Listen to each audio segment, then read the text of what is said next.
my tie now, and now we're going to dial it down a little more personal now. Okay, so it is just about, it's that time. Okay, hi, I'm Jonathan Maberry. For those who don't know who I am, and that's always a possibility, I'm a traditionally published author, just so you know, who is a huge fan of indie work and also hybrid work. A lot of my friends do a little bit of both. I write horror, science fiction, fantasy, thrillers, mysteries. I edit Weird Tales magazine. I edit anthologies of all kinds. And I am working on my 47th novel since 2006. And I have 8 more sold that I have to write in the next 2 years. So, you know, I'm a slacker, you know. A bunch of what I've written has dealt in some way with some aspect of the apocalypse. And I love apocalyptic fiction. And I want to start off by going over a couple different categories of it, because sometimes one of the categories opens a creative door if it's a thing, right? So there's pre-apocalyptic fiction, which is usually the race against time to prevent the apocalypse. My Joe Ledger series is all about that. In fact, I'm working on my 13th in that series while I'm here, and I still have to do 3,000 words a day while I'm here, because my agent will send ninjas after me. Pre-apocalyptic or that type of fiction dominates the mainstream market because you have a lot of those guys out there. Because it doesn't cross over as obviously into science fiction, and people who like thriller don't always like science fiction. There are a few of us in the thriller field. James Rollins comes to mind, of course Michael Crichton when he was alive, who like to write the stories where it's actual science taken up to a certain point, and so much science that it's hard to tell where the science leaves off and the fiction begins. And that's my favorite zone for this. Then there's apocalyptic fiction. Basically, things are falling apart right now. And one of the things that defines the apocalypse is not just the level of threat, but its impact on infrastructure. If your novel does not take time to look at the collapse of first responders, hospitals, reliable media, et cetera, government, running to the rescue, all the things that give us the comfort that we in the 21st century rely on, if those things are gone, it changes who we are. And I want to pause on the apocalyptic thing because it's one of the best opportunities for you to assert your individuality within the genre. There are a lot of apocalyptic novels out there, tons and tons and tons of them. What separates them isn't necessarily the weird science of whatever is causing the apocalypse, whether it's zombies or an asteroid, but it's what happens to the people involved in it. When the infrastructure collapses, we lose our ability to live the role, the version of ourselves that we play in day-to-day life. Everyone does. We are never exactly who we are in front of people. And in fact, last night and this morning, I do this. It sounds weird and creepy, but it's not, where I look at people in different conversational groupings to see how they change. I took note of this years ago. I was at a party with some friends who I went to high school with, and we're all adults now, and a couple of us were, old high school buddies who had kids in the same grade. I was watching a buddy of mine. When he was with the parents of other kids, he was a little more polite, not potty-mouthed. He talked about his kid, and he was a real supportive parent. When he shifted and started some of the old guys from school, it was the old anecdotes, and the language got a little rough, and the anecdotes tend to be a little broader, often distortions of reality based on the years that he's told the story and polished those anecdotes, which make it no longer an accurate representation of reality, but fun to tell and fun to hear.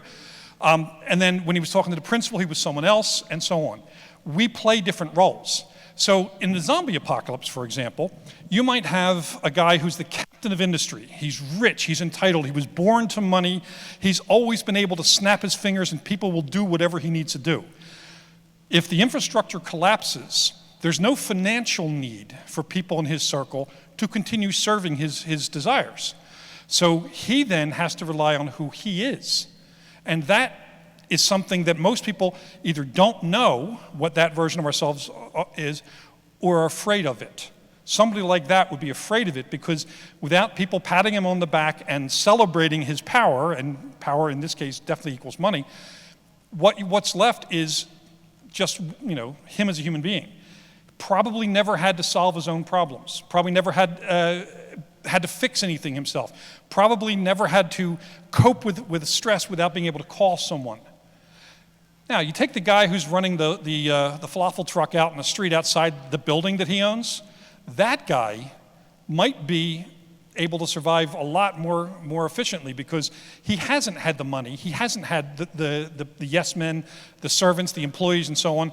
He's probably had to fix his own stuff, solve his own problems, be there for his family. He's had to do it himself. Now, these two people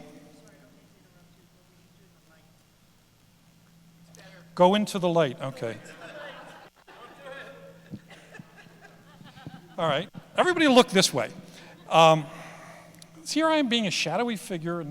Anyway, with the loss of that affectation, we become different people. And the story then allows the characters to explore dynamic new directions of their own personalities. They emerge as who they are, and that could be a coward or it could be a hero.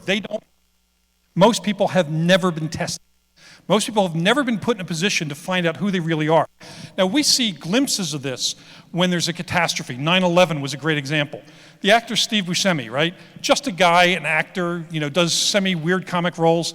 He's an actual fireman. He actually suited up and worked with fire companies all the way through that and after. Now, that's a hero. Harry Connick, after Katrina, spent weeks down in New Orleans, going into areas, rescuing people, rescuing pets, doing all sorts of things.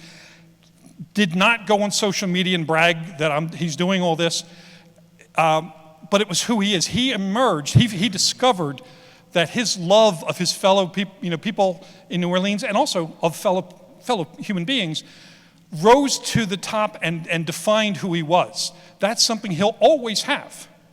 So in an apocalyptic story, the focus should be less on the big events of the apocalypse and more on the characters. Because we have seen a gazillion movies out there about apocalypse. We don't see that many that are character-driven. And the ones that are tend to be the best. And I'm going to use zombie movies as an example, because more people are likely to have seen a movie than read a book, sadly. So World War Z, it was a character study, a family guy trying to save his family, doing what he needs to do. The movie version, the book's totally different. Girl with All the Gifts. If you've ever seen that movie, it's a zombie film, science fiction rather than supernatural, and it's all about a little girl who is infected. And she has both the aggressive predator side and the human side, and the people around her, even though they are gruff and hate her as a zombie in the beginning when she was in clinical study, begin to see that she is the pathway to surviving in this world, or maybe she is the next phase of the world, and we are becoming extinct, etc. There's been a bunch of these things. Isaac Marion's Warm Bodies was all about love being the virus that cures the zombie plague. If it had been told just from the point of view of a virologist studying that, but it was told from the point of view of the zombie being infected and being cured by love and the human woman he falls in love with. It became a romantic comedy, heartfelt story, different from every other zombie story out there. And that's what matters. With characters, there is no end to the potential variety of storytelling. Because if you go down to the character level, and I think today we hit 8 billion people on this planet. I don't know if you saw that news clip. We're now at 8 billion. That's 8 billion potential unique stories, because no group of people is ever going to be the same as any other group of people. If they're doing something as a group, sure, but again, infrastructure fragments a unity of any kind, so now you have people relying on themselves, discovering who they are, and so on. Apocalyptic fiction is best written when it drills down to human experience. And those stories will always stand out from the pack. There are a million copycats of Night of the Living Dead, of The Walking Dead, of all these, but the books that focus on characters and really drill down onto that unique experience are the ones that get noticed, get sold, make money, and also build careers. My two biggest books so far, which both happen to be zombie books, oddly, one was a spec ops thriller, Patient Zero. Standard spec ops thriller is all about gun porn. I love his gun, and here's the metallurgy and all that stuff. Or it's the combat, and you just follow the procedures of military, and that's entertaining and all. But we've seen so many of those. I know a lot of guys who were in spec ops. I used to teach a hand-to-hand program for spec ops. Long story I will tell over drinks at some point. These guys are human beings. They're actual people. Like, the first time I sat down with a group of SWAT guys, which are the police version of spec ops in a way, I found out that when SWAT shows up at a crime scene, the chances of anyone dying drop down to nearly zero, because their idea of a win is not a body count, but an absence of one, to control the situation. Now, you look at almost any presentation of SWAT in the media, it's the exact opposite. They turn them into bloodlust nut, exact opposite of what SWAT is. It's when you take the reality by interviewing people, by listening to real stories, by drawing on real life, you then can create characters and put those characters in situations that are compelling because we relate to a character. We can't relate to the zombie or the zombie virus, but we can relate to somebody who is dealing with it. So my Patient Zero, my main character is not political. He's a humanist. He's also, psychologically speaking, to use precise clinical terms, bug-fucked nuts. But that's useful too, because his damage, the person who hires him to this team knows he is psychologically damaged and knows that type of damage, the way it's manifested, gives him a unique opportunity to confront this tragedy. His damage prevents him from hesitating. He reacts rather than hesitates. That is a crucial difference. Delta Force, which is the highest of the spec ops groups that we have here, it draws on the Rangers and SEALs and so on. Lack of hesitation is one of the most critical things they look for in that. If somebody can, in a crisis moment, react rather than be stunned, that person's going to survive and probably will complete the mission. So the story is all about people in crisis. The other one I did was Rotten Ruin, which is being made into a film right now. Rotten Ruin is about growing up 14 years after the zombie apocalypse. All the adults in the story have PTSD because they lived in the world where everything they relied on collapsed. The infrastructure, religion, the government, everything collapsed. Nothing came to save them. So the survivors have lost their faith in the world that they grew up in. The kids born after that, this is their world. Their world didn't collapse, and they are not looking at, they're not saying this is the end of the world, it's the beginning of their world. It's a completely different take. Also, the story was not about how many zombies you can kill, but the value of human life. Because every person they face, every zombie they face was a person who had a life, who had expectations, who had hopes, who had dreams, and that was stolen away from them by a disease. Even though they are afraid of the zombies and have to fight the zombies are not evil, no more than a hurricane is evil. We love to put those emotions on something, but this is a disease for them. The disease does what a disease does. But the way in which the people react to it, some of them embrace the violence and the potential and the lawlessness of it, and the kids want to create a world worth living in. It's the reason the book got picked up by so many schools as required reading, because it's not a monster story. In fact, the best monster stories are not about monsters. They're about people who fight monsters. Dracula was not about Dracula. It was about Van Helsing and Mina Harker and those characters. Dracula was the force they were fighting, but he wasn't the hero of the story. He wasn't the protag of the story. So apocalyptic fiction is the collapse of the infrastructure as viewed through the lens of a character experience. I built my career on doing those types of stories. I don't do incident-only or event-driven stories.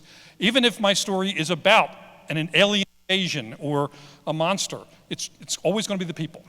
So that's apocalyptic. And I had to pause on that because if you approach almost any big-ticket fiction with a character focus, you're going to be so much further along than 99% of the other writers out there, because people seem to think, oh, it's so cool, I have an idea for an end of the world scenario, and they focus too much on that. It's the end of human life, not the end of the world. The world will, in fact, survive. It's survived how many extinctions so far, over the last 5 billion years? If something came along to destroy us, Earth would survive. It's not the end of the world, it's the end of us. We have an emotional stake in that, and that should be represented in the characters. The next is post-apocalyptic fiction. It's pretty much what it sounds like. These are basic survivor stories. Now, it's interesting to match the adult post-apocalyptic and teen post-apocalyptic fiction. In adult post-apocalyptic, especially the stuff from the 60s, 70s, and so on, really winds up at the end of it where there are 2 or 3 people left, and they're the good guys that we're rooting for, and they survive, and they, fly off together or drive off together or walk into the sunrise of a new day. But here's the thing. 2 or 3 people is a mighty shallow gene pool to rebuild the human race. You're going to need about 5,000 people. Otherwise, the next generation is going to have 3 eyes and an IQ of 7. So you want to have that genetic diversity. That can't happen with the survivalist loner approach. Yes, they might survive for a few years until being a sole survivor drives them nuts and they eat their gun. What matters more in a real post-apocalyptic scenario is when people realize the value of one another. Hello? This keeps going in and out of me. I think they're editing as I speak, probably taking out my curses. So in a post-apocalyptic world, when a group is fighting together, in teen fiction, often each kid will have some skill set. Just like in the Harry Potter books, Hermione knew everything about magic but wasn't as good at doing it yet. Ron could do magic, but he didn't know that much about practicality. Harry was new to all of it, but combined, it was a force to be reckoned with.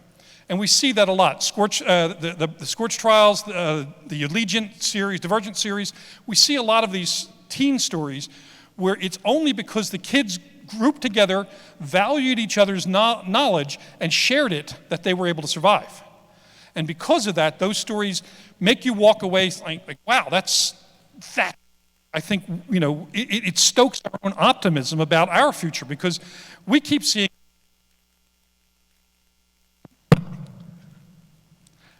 all sorts of bad things happening. That's all right. I'll yell. Okay. There's this workshop I give when I teach groups of kids. I've done it in the United States and other countries, where I poll the kids about what they know how to do. So, for example, I asked the initial stuff, like who can fight and who can do stuff like that, and that's actually of very little importance. Somebody who knows, like you get somebody who's a black belt in karate, right? I'm 8th degree black belt in jiu-jitsu, 58 years. 99.9% of what I learned in martial arts is totally useless in a zombie apocalypse. Zombies don't feel pain. So I can throw a nice punch and break some ribs, and the zombie is still going to bite me, right? So that's not as important as we think it is. It's old world, and post-apocalyptic fiction is new world, right? So I asked them, who here plays baseball or softball, who golfs, who plays tennis, who plays lacrosse? All of those sports teach muscle memory and torque so that if they pick up a weapon and go to swing it, they're actually going to generate enough power to do damage without hurting their own shoulder, hip, lower back, whatever. That's muscle memory. Those kids who are in sports become the frontline fighters, not the kids with the karate black belts. Second, ask things like, even if I have a group of 15-year-olds, who here actually knows how to drive? A lot of 15-year-olds know how to drive. I'm not asking who has a license. I'm asking who knows how to drive. Then I ask who knows how to drive a stick. Now, we go out in the suburbs and rural area, almost every kid knows how to drive a stick because either they're using their dad's pickup truck on the farm or whatever, right? I've never learned how to drive a stick. So if we, as a group, survived and got a truck and drove out of there, I couldn't drive the truck because it's stick. I would need someone to do that. That's a valuable skill set. I want to protect that person. I go into other areas, and I'll shortcut it a little bit, like who knows how to sew, right? Anyone who knows how to sew can help, should be taught first aid by anyone else who knows first aid, because they're going to sew up wounds. I asked who knows how to cook from scratch, because eventually we're going to denude all the shelves in the books in the stores, grocery stores, and we're going to have to scrounge for ingredients and make food. And I don't know how to do that. I know how to eat. I don't know how to cook. So I would need to know that. I ask who knows how to fish, and who knows which fish are edible and which are not. Which, me being a city boy, I'm like, aren't all fish edible? And people who are fishing going, oh, silly mortal. So I need to know that. I need to know who can hunt and dress the stuff, because I don't know how to do that. I've never hunted. I have never successfully fished. I have been on fishing trips. I have never successfully fished. So that's a skill set I don't have, and it's a valuable one. Farming. In the movies, suddenly everybody starts a farm. Really? It's that easy, huh? Okay.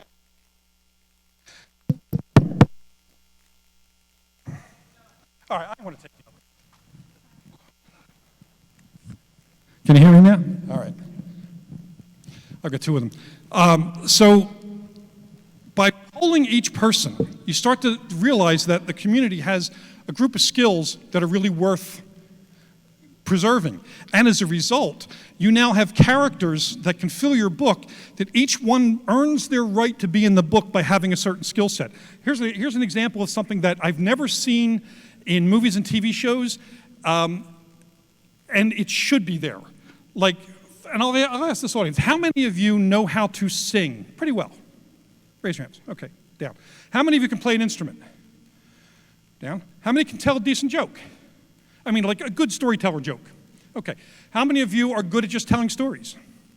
Okay. All of you are the reason this group would survive for years. Because once we get out of wherever we are and get our weapons and get our food and go find a place, and I recommend Costco or food distribution warehouses for structural reasons, we have to then be able to survive each day, and more importantly, each long night. And if we don't have music and laughter and storytelling and all the things that uplift us and enrich us, we as a group are not going to be a community that will survive. We will eventually burn out and fall into despair, fall into depression, and what you'll have is a rampant suicide.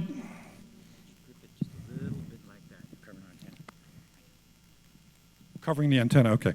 I feel like I should, feelings. All right. Or I should probably do an Elvis song since it's Vegas. By having those people being able to give us the cultural richness, the group feels like it wants to survive, and it feels like a community. And one of the fun things about these types of stories is you have the opportunity to also redraw the lines of social acceptance. In a group trying to survive, race isn't going to matter at all. I mean, it shouldn't matter now. Certainly, sure as hell won't matter then. Who's doing the work doesn't matter whether it's male or female. Whoever does it best and can teach it to as many other people is the person who should be doing that job, and so on. The group becomes somewhat of a communal sort of, or intentional community sort of vibe, but that's what it would need to be. Without the value of each person, there is no reason for the group to survive. So post-apocalyptic fiction should be more than just running away from the radioactive mutants. It should be why these people want to try to survive this long. And little things that writers often overlook. Like, for example, most guys my age take 2 or 3 prescription medicines. Our health plans give us 30 days at a pop. Well, if the apocalypse happens, I'm not going to be able to go to CVS and get a refill. Oh, crap. Now, what if a critical character in your story needs a drug? They toyed with it a little bit in Walking Dead World Beyond, where somebody needed chemo drugs and so on. They do a little bit of it here and there, but they gloss over it as if that is a rarity. Most people need meds of some kind. But what about people with food allergies? I'm allergic to spinach, for example. What about food allergies? EpiPens won't be something you can go grab. So how do you do with that? How do you present that? Writers sometimes jump over this because it's a little more difficult and complex to write, and those writers should be smacked really hard in the head, because that is exactly where your character growth, your real depth of character development is born. being able to take characters with real-world problems and then amplify that in an apocalyptic situation, you now have a serious drama. And much as I loved Walking Dead, I'm still addicted to the damn show. Those people have gone 11, 12 years now with no understanding of basic hygiene. Now, they cover themselves in zombie blood, and you tell me they have no cuts or scratches anywhere in their bodies. So, and they've already established that zombie plague is a serum transfer disease. So you're telling me they're not going to get infected? And, they're always getting split in the face, or that's just bad science. So post-apocalyptic also requires you to do a little bit of research, too. Then, after post-apocalyptic, you have, and by the end of post-apocalyptic, done right, it's a great opening for a series. Rather than just at the end, a handful survive. It has to have the interior crisis they solve in that book, but it should leave the door open, because if you're telling a story that is more intelligently drawn, more complexly human, readers are going to want more and more and more. Don't shut the door at the end of that book. You can have a big dramatic ending, but leave somebody standing so you can tell the next story and the next and the next. Series sell because readers become emotionally involved in characters and they want to see their growth. It's one of the reasons, a bunch of us have been writing series, and those series continue to go. I'm writing the 13th of my Joe Ledger series. I got the 14th and 15th pre-sold because the demand for the character growth is there. More so than the reader's dedication to the plot of any individual book. They solve one problem, there's another problem.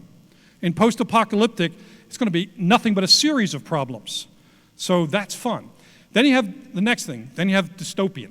The rise of a new culture that is badly drawn, badly run, and oh crap. There's a lot of those books out there, a lot of teen fiction, because kids look at the adult world and they don't like the way it's run. I can't blame them. I didn't like it when I was in high school.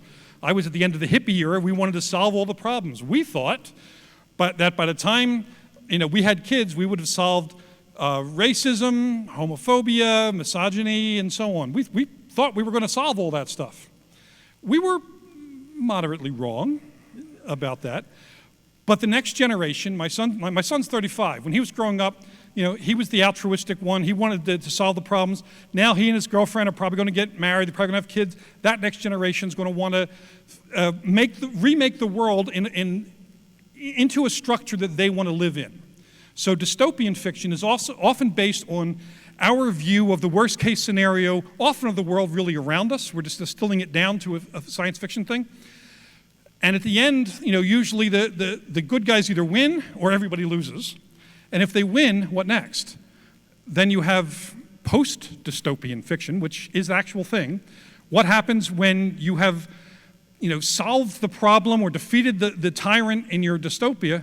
Doesn't mean happily ever after. Happily ever after is a word that is a phrase that writers should never use. We want happily now, but next week, and we want that. We want that opening. So these different categories of fiction all are tied to the apocalypse, to something big bad happening. And this opens tons and tons of doors for all different age ranges. Like right now, middle grade dystopian and middle grade apocalyptic fiction is big. It's a little softer in YA right now, but it's getting there. In adult fiction, sure. Like I don't know if you saw the news story. Russia fired missiles at Ukraine, missed and hit Poland and killed people. That's going to be the news for the next week or so, because that could actually be a global war. That could be World War III. And of course, the news people immediately start talking about World War III. I don't think it'll happen. The UN and NATO will step in. Cooler heads will prevail. But if I was writing the story, no, it would not. That story would then, the consequences of that would explode outward, and we would have more story to tell. And by the way, if anyone has any questions, I know we only have one working mic. I can probably, there's another one over there. If anyone has any questions, you can feel free to ask them. Also, just a little side note, since we have a hard out in 11 minutes, if you have questions that we don't have time to answer here, or just something that occurs to you later, I'll be around all week. Find me, ask me the question. It's not a closed door just because the session's over. I want to be able to give you any advice I can, so that you can make some money on this and write something that's rewarding to you. Now, I want to spend the next few minutes talking about how to make these stories harder to disbelieve. First, let me answer this question over here. Hi, Nick Rhodes. I write zombie fiction. You said a little earlier that the best stories are not about the monsters, but about the people fighting the monsters. One of the things I admire so much about your work is the level of depth you put into your antagonists. They have their own chapters, their own lives, and elaborate dialogue scenes. I really like that. Your antagonists are as fleshed out as your protagonists are. In post-apocalyptic fiction, it's very easy to fall into the tropes of the biker gang or the raiders. What's your process in creating a great antagonist? All right, the short version of that is that nobody wakes up, looks in the mirror and goes, hey, you're evil. It's just not the way we do things. If somebody is becoming criminal through corruption, there's been a series of choices along the way. There's this old model of nature versus nurture. That is an imperfect equation. Nature, nurture, and choice.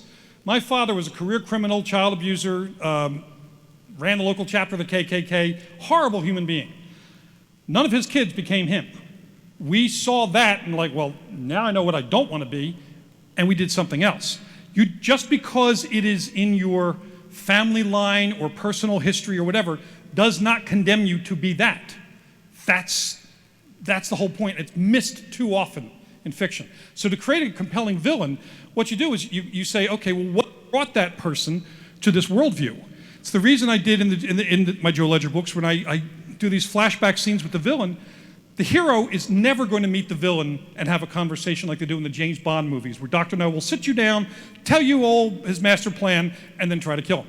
Never going to happen. So I don't want my villain to just be a target.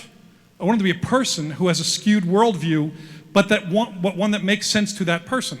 They do these things and go to these extremes because they believe it. And actually, there's a comic musical thing called Dr. Horrible's Sing-Along blog, where there's a great line in there. He's a heartbroken guy, totally heartbroken, frustrated. The line that matters is, the world is broken and I need to fix it. That is exactly what it is. It is not, I want to break the world. I need to remake the world into a vision that makes sense to me. That answers, if you do that, if you make your villains three-dimensional with a backstory, with a history, you're going to create a compelling character.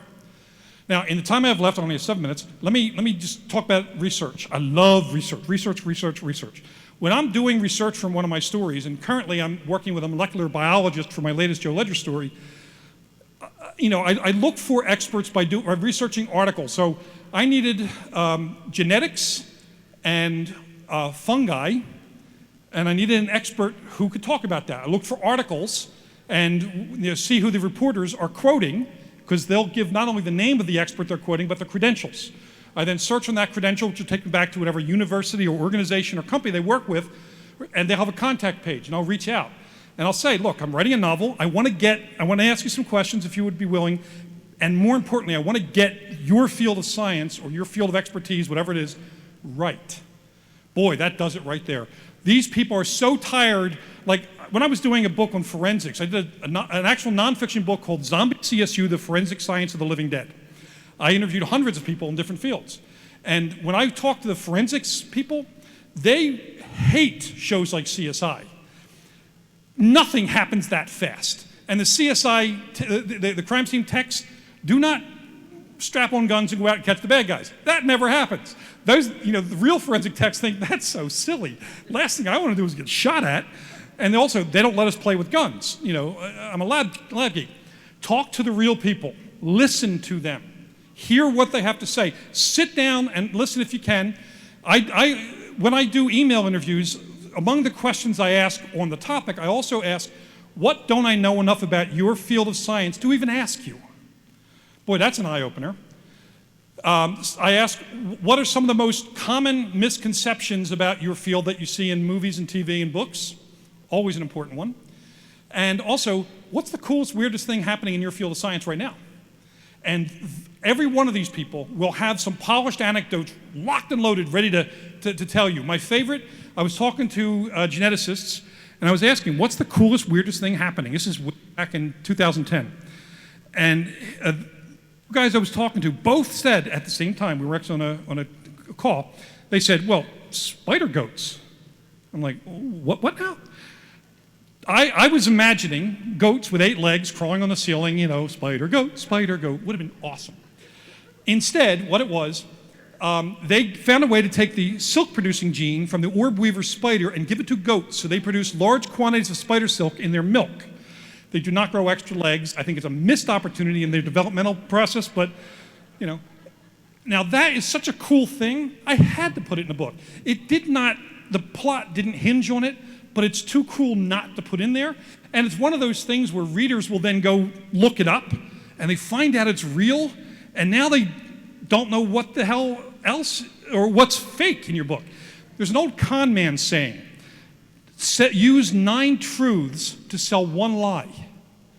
If you build your apocalyptic, post-apocalyptic, dystopian stories on a framework, a scaffolding of truth, with verifiable stuff along the way, and more importantly, or as importantly, putting the names of your experts in the acknowledgments page, the reader is going to not know where you jump off science and into fiction. The molecular biologist I'm working with has helped me create a weaponized, fast onset version of ergot, which is a fungal disease that causes people to dance, well, it's actually convulsions, but in history they thought it was the dancing sickness, and also gives wild hallucinations. It's weaponized along with an advanced version of psilocybin. So every character, everybody exposed to it is having horrible fantasies, and entertaining as hell to write, by the way. When my hero and his whole team are basically tripping balls out there and they are trying to win and save the world, but they're hallucinating, it's hilarious to write, scary to write, and actually opens up heartbreak moments. Because with those types of hallucinations, it also digs down into your personal fears and doubts and damage, and they manifest in your mind. So you get views into each character's horror stories, each character's personal damage. Made it incredibly powerful to write. In fact, for those who know the Joe Ledger stories, it allowed me to write a scene with toys and Joe Ledger that actually had me in tears while writing it. And I didn't know that was going to happen until I wrote it. Has what I think is the best single line, I'm not going to tell you because it'll be out next year, best single line I've ever written in the Joe Ledger series. And my assistant is reading it right now, and she wrote to me and said, "You absolute bastard, I love this, I hate you." I might frame that one. When you're writing these stories, the more research you do on little things, I do research on all sorts of things. Like, for example, if somebody is walking in the woods, escaping the zombie plague, and they're just, trying to find something to eat, I don't know what's safe to eat in the forest, so I look that up. Put in real stuff. Put in a little extra stuff, too. Like, they're looking for this thing, and they find that. There are berries that, certain times of year are safe to eat, and certain times of year are not. Peach pits, and that can create poisons, all sorts of funny things that I didn't know until I did the research, but I put into the story to make the story richer and more unexpected. Now, I know I have a minute, so I want to real quick tell you what inspired me to write this sort of stuff. When I was a kid, I got to know Ray Bradbury and Richard Matheson pretty well. Matheson gave me for Christmas, when I was 13, a copy of I Am Legend. And if you've never read the book, read the book. The movies miss the point entirely. One of the things about the book is it's told from the point of view of a guy who is the last human being surviving during a vampire apocalypse. He's the last person on Earth. And he's fighting and fighting and fighting. And what he doesn't realize is half the people who are vampires are kind of mindless, kind of like zombies, but the other half have transitioned. They didn't die and have the damage from brain death. They transitioned from human into vampire during this plague. And that is the rise of a new culture. They consider him the monster, the devil, the bad guy. At the end of the story, the whole title, I Am Legend, comes from the fact that he is there, imprisoned by them, facing execution, and he finally gets, this is their world. He is the threat to their world. They are right to do what they're doing to him. Brilliant totally missed in every adaptation of it. But it's the kind of thing that, the story is flashbacks are pre-apocalyptic, then it goes to apocalyptic, then it's post-apocalyptic, and ends on, from his viewpoint, a dystopian view, from the other character's viewpoint, a utopian society. And he does it all in 60,000 words. It's an awesome book. Read that book. It is one of the best books to read if you want to understand how to make this about people, how to make it impactful, and have your readers stand up and go, holy crap, at the end of it. And we are done. So thank you all. Hit me with questions. If you want to send questions via email, hit me for a business card, email me, or message me through Facebook. The one question that's always going to get a no is, can you read my novel? No, I can't. I'm too busy.